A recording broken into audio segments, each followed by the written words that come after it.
Hello friends, Radhe Radhe, जय श्री कृष्णा। कैसे हैं आप सब? आप सबको मेरा प्यार भरा नमस्कार।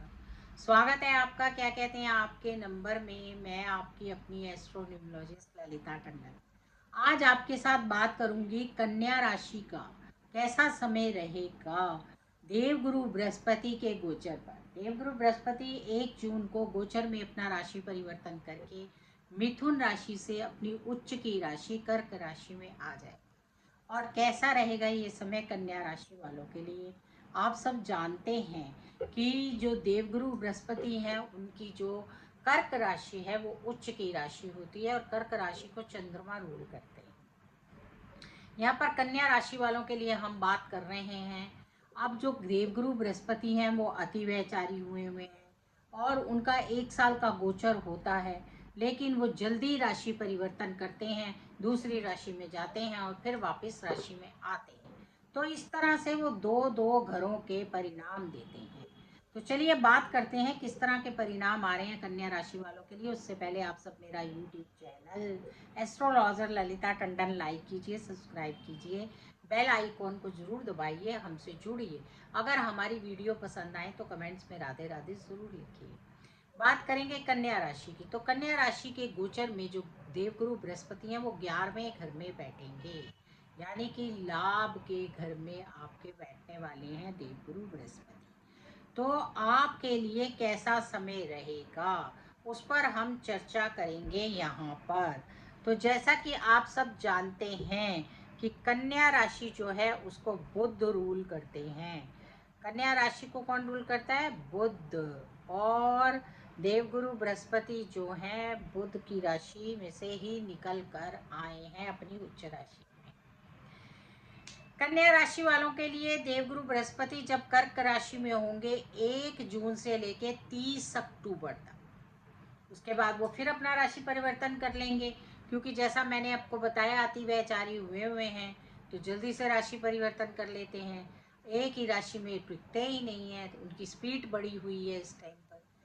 तो वो जब कन्या राशि में हुआ है, देवगुरु बृहस्पति कर्क राशि में होंगे तो उनकी दृष्टियां पड़ेंगी तीसरे घर में, 5वें घर में और 7वें घर में। तीसरा घर छोटे बहन भाई कुटुंबियों का घर होता है, बल का घर होता है। 5वां घर प्रारब्ध का घर होता है और 7वां घर पत्नी का घर होता है। तो कन्या राशि वालों के लिए ये समय बहुत ही अच्छा है, बहुत ही यूनिक है।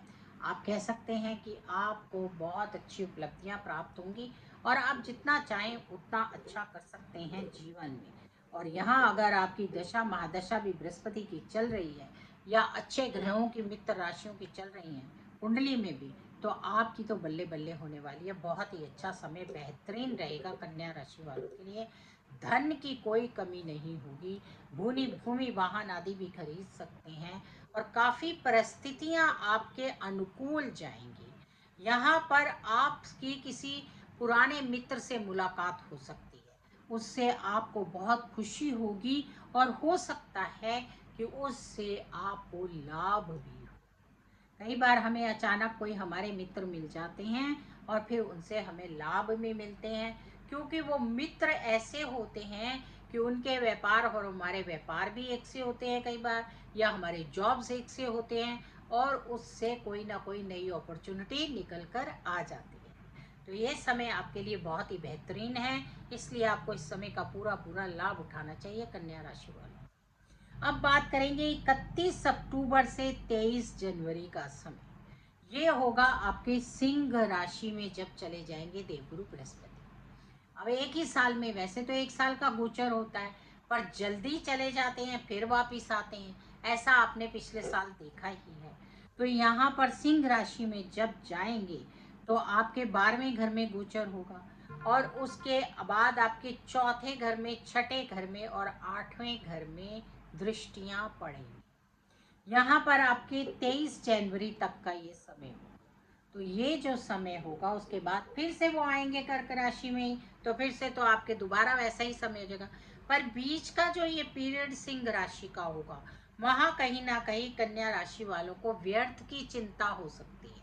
जैसे कि कई बार हम कहीं पर पैसा लगा बैठते हैं, अच्छा कमा रहे होते हैं, हमें डर होता है कि कहीं हमें नुकसान ना हो जाए, ये आप बेकार की चिंता पालेंगे। इसके लिए आपको मेडिटेशन करना चाहिए। और या आपको किसी न तरह के कोई वाद विवाद हो सकता है, या आप किसी तरह के किसी, क्योंकि आपकी दृष्टि आ जाएगी फिर छठे घर में, आपको किसी न किसी तरह की कोई स्वास्थ्य प्रॉब्लम हो सकती है, या आपको कोई झंझट लग सकता है।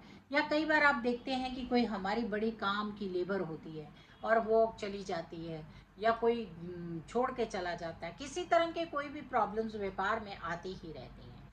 आजकल कितना सुनने को मिलता है कि लेबर लौट गई है, वापस चले गए हैं, क्योंकि अपनी अपनी स्टेट्स काफ़ी डेवलप कर रही हैं। तो ये सब चीज़ें भी आती हैं सामने देखने के लिए।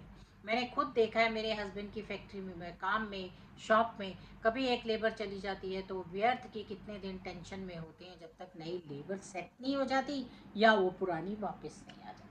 तो इस तरह की प्रॉब्लम्स आपको आ सकती हैं। उसके लिए फिर मैं कहूँगी आपको सुबह उठना चाहिए जल्दी, सूर्य को नमस्कार करना चाहिए, गाय को चारा डालना चाहिए, गणपति भगवान पर दुर्भा चढ़ानी चाहिए, और घर परिवार में सबके साथ बैठकर सहमति से काम करना चाहिए।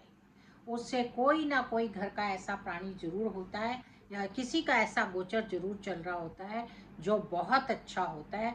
और उसके साथ जब आप अपनी बात शेयर करते हैं तो वो कोई आपको अच्छी सलाह दे सकता है। यहाँ आपके लिए मेडिटेशन भी बहुत अच्छा रहेगा। अपने स्वास्थ्य पर पूरा ध्यान दीजिए। शंकर भगवान पर सोमवार को जल चढ़ाइए, छोटी इलायची चढ़ाइए, पान के पत्ते चढ़ाइए, या शमी चढ़ाइए, कुछ भी एक चीज़ चढ़ाइए। उससे आपको बहुत लाभ मिलेगा। किसी तरह का भी कोई सिंह छोटा सा भी नुकसान हो लगे आपको, तो वेडनेसडे को आप गणपति भगवान पर दुर्भा और साबुत मूंग चढ़ाए। उससे आपकी समस्याएं दूर होंगी और आपको लाभ मिलेगा, क्योंकि बृहस्पति का ये गोचर ओवरऑल तो आपके लिए बहुत ही बेहतरीन है। थोड़ा सा टाइम आएगा टफ, लेकिन वो भी इसलिए आएगा, और जो आप अपने टाइम को अगर अच्छे से हैंडल करेंगे तो आप उसमें भी अपॉर्चुनिटीज ले लेंगे। राधे राधे, जय श्री कृष्णा।